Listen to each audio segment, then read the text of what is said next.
ಒಂದು 3 ದಿನ ಆಯಿತು ಸರ್ ಇಲ್ಲಿ ಬಂದು. ಪ್ರಸ್ತುತ ಮೊದಲೇನು ಮಾಡಿದ್ರಿ ಮೇಡಮ್?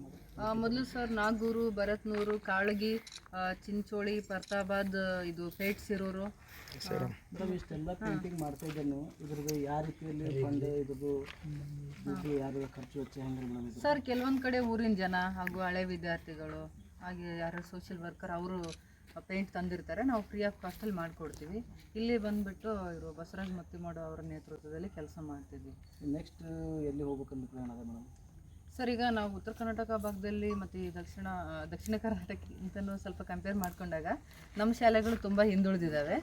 ಆದ್ದರಿಂದ ನಾನು ಕಲ್ಯಾಣ ಕರ್ನಾಟಕ ಮತ್ತು ಉತ್ತರ ಕರ್ನಾಟಕ ಏನು ಭಾಗ ಇದೆ ನಮ್ಮದು, ಈ ಕಡೆ ನಾನು ಒಂದು 2-3 ವರ್ಷ ಟೈಮ್ ಕೊಡೋ. ಎಷ್ಟು ವರ್ಷದಿಂದ ಮಾಡ್ತಿದ್ದಾರೆ ಮೇಡಮ್? 6 ವರ್ಷ. ಇದು 6ನೇ ವರ್ಷ. ಎಷ್ಟು ಸ್ಕೂಲ್ ಮಾಡಿರಿ ಮೇಡಮ್ ಇಲ್ಲಿವರೆಗೆ? ಇದು 140ನೇ ಶಾಲೆ ನಮ್ಮದು ಸ್ವಂತ. ಇದನ್ನು ಮಾಡಿ ಮೇಡಮ್ ಯಾವ ಏರಿಯಾ ಮೇಡಮ್? ಸರ್ ನಮಗೆ ಏರಿಯಾ ಅಂತಂಗಲ್ಲ, ಇಡೀ ಕರ್ನಾಟಕದೆಲ್ಲೆಡೆ ಎಲ್ಲೆಲ್ಲಿ ಪೇಂಟ್ಗೆ ನಮಗೆ ಕಾಲ್ ಮಾಡ್ತಾರೆ ಆ ಥರ ಹೋಗಿದ್ದೀವಿ. ಅವರು ನಮಗೆ ನಮ್ಮ ಫ್ರೆಂಡ್ಸ್ ಕಡೆಯಿಂದ ಅವರು ಪರಿಚಯ ಆಗಿ ಹಿಂಗೆ ನಾವು ಇಲ್ಲಿ ಗುಲ್ಬರ್ಗ ಜಿಲ್ಲೆಗೆ ಬಂದಿದ್ದು ನೋಡ್ಬಿಟ್ಟು ಅವ್ರು ಸ್ವಾಗತಿಸಿದ್ರು. ಇವಾಗ ಇಲ್ಲಿ ಗುಲ್ಬರ್ಗ ಜಿಲ್ಲೆಗೆ ಬಂದು ನಿಮ್ಗೆ ಏನಾದರೂ ಸಹಕಾರ ಯಾವ ಥರ ಮಾಡ್ತಿದ್ದಾರೆ?